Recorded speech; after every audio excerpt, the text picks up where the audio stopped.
History of the Calagan Group. Calagan. The Calagan group, also known as the Kaagan or Calagan, is an indigenous ethnic group predominantly found in the southern regions of the Philippines, particularly in the provinces of Davao del Sur, Davao Occidental, and parts of the Sarangani and Sultan Kudarat. They are part of the larger Manubu ethnic family and are known for their rich cultural heritage, traditional practices, and unique language, which is a variant of the Manubu languages.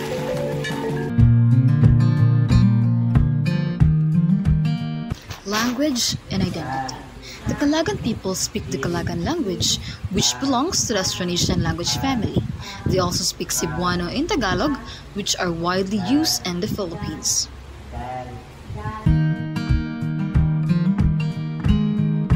Family. The Calagan family's emphasis on extended kinship, a respect for elders, a collective responsibility reflects their strong cultural heritage, even as they adapt to the contemporary societal changes.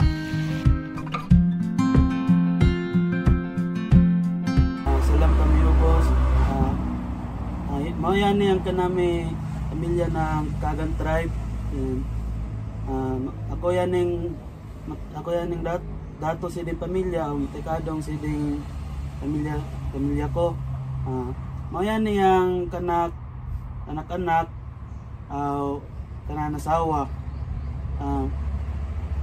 Tapos yan yung kanami yung kanako na apo-apuhan. So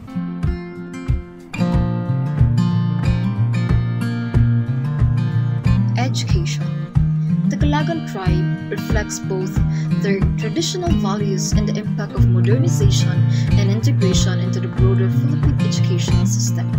Historically, Calagan education was informal and centered around family and community.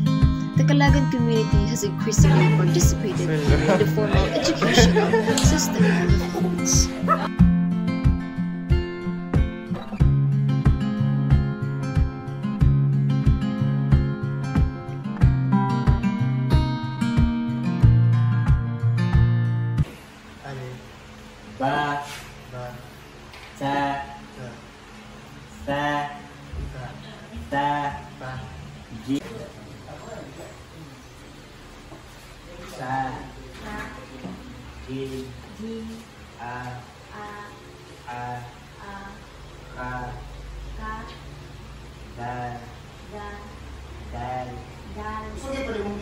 Ini ang ginatawag na hurufon.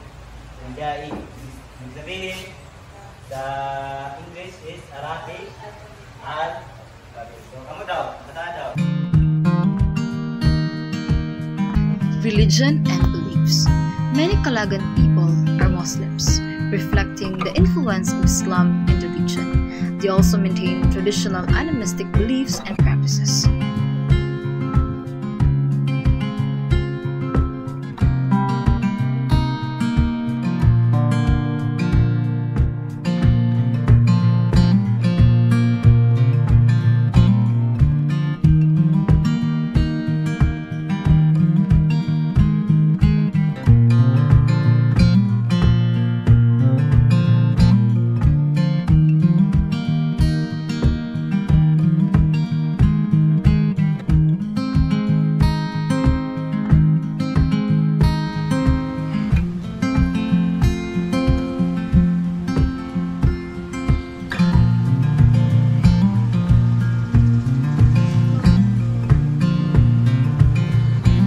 The Quran is written in Arabic and contains 6,236 verses and 114 chapters.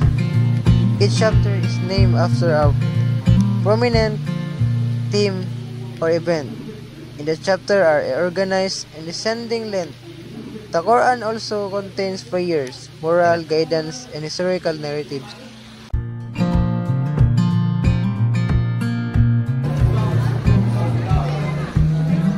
Social structure. The Kalagan society is traditionally organized into kinship groups. Leadership is typically held by a dato or chief, who is respected for wisdom, bravery, and leadership abilities.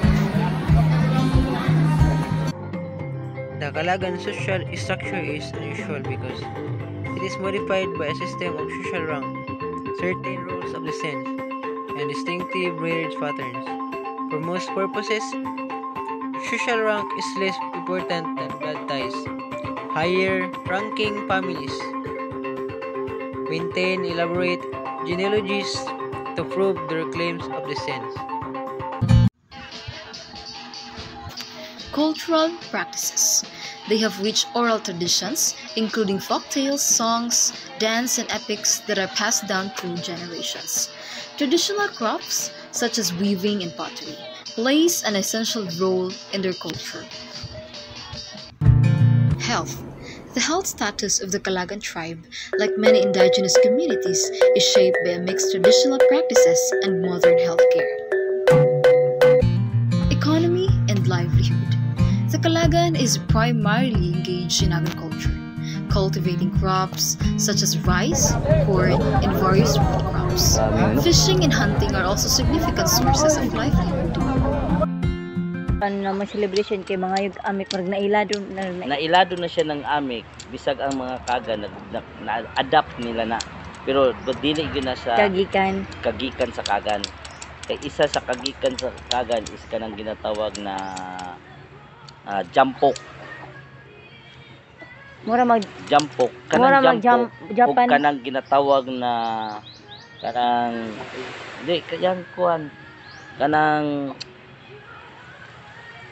yan ibutangan ganin murag hotcake siya, gibutangan siya og kanang kinudkod na kuan nagigisa sa murag gigisa sa ay kanang jaral jaral kanang butong ay jaral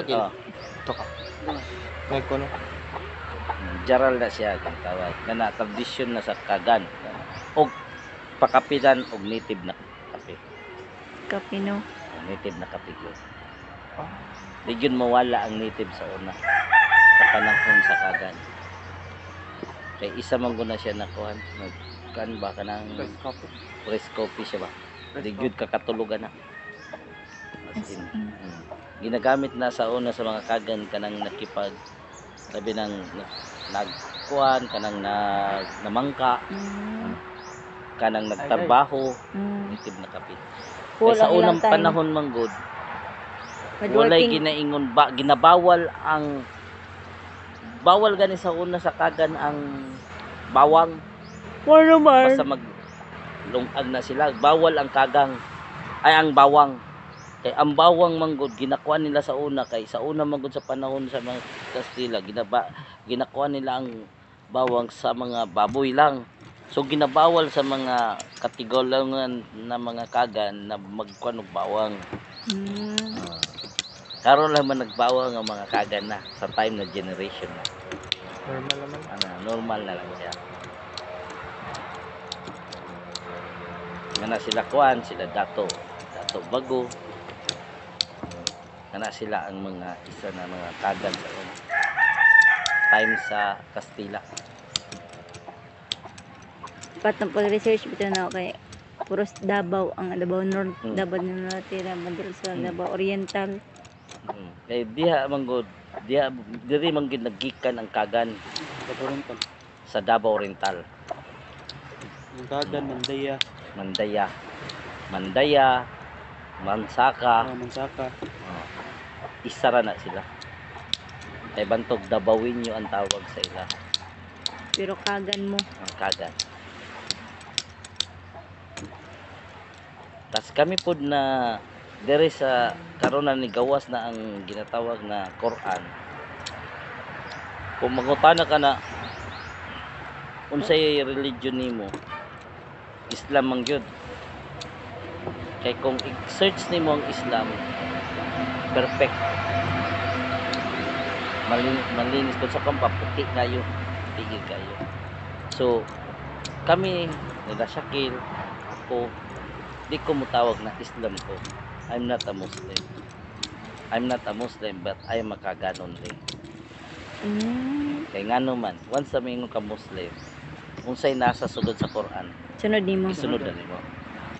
Usay mo balibag pa ba mi sa Quran. So di mi kagan lang ni. Hindi ko Muslim, hindi po mi Islam. Kagan lang ni. Ano na siya. Kay kung Muslim man gud ang gingon nato is the biggest call nila. Grabe sila ako committed. Committed na kayo na sila. Tas karon sa panahon, we are a human being only na nakasala. Gani, no? Ano na siya. Tas sa una po sa panahon sa kagan po, kung naa sila Christian, ay alam mo ka, open na. Kung naa lang sila Christian sa una na muso mo adto silang balay, paghawa sa Christian na ginabubuan nila tubig. Sa una na time. Kuan pa mago sila kanang ginatawag na awam. It means kanang awam, kanang wala pa kayo nakukuan ba. Pero mas kuyaw sila sa una. Mas kuyaw ang ilahang Tradition. awam sila, wala sila kakuan kayo sa Quran na kuan, pero kuyaw kayo ang ilahang ginatawag na respeto sa Ginoo. Ang respeto nila ba sa Ginoo, kuyaw kayo. Dili parehas karon na murag wala na lang. Bitaw sa kay maguna sa pagka new generation maguna. Yung generation mo gusto karon.